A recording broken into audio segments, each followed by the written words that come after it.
आई एक नंबर दूध जाएगी।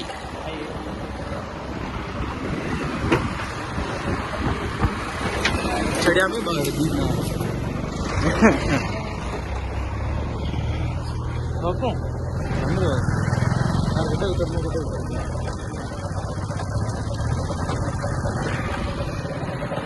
तो गाइस हम पहुंच चुके हैं हमारी साइड के ऊपर और आप ये देख सकते हैं कि किधर है साइड किधर है क्या दिखाना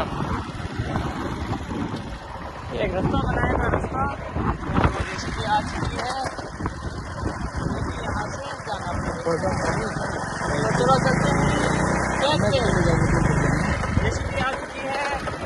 ये चक्कर है इसके ऊपर जेसीबी का लेवल होगा ये देखिए अब ऊपर हो जाए।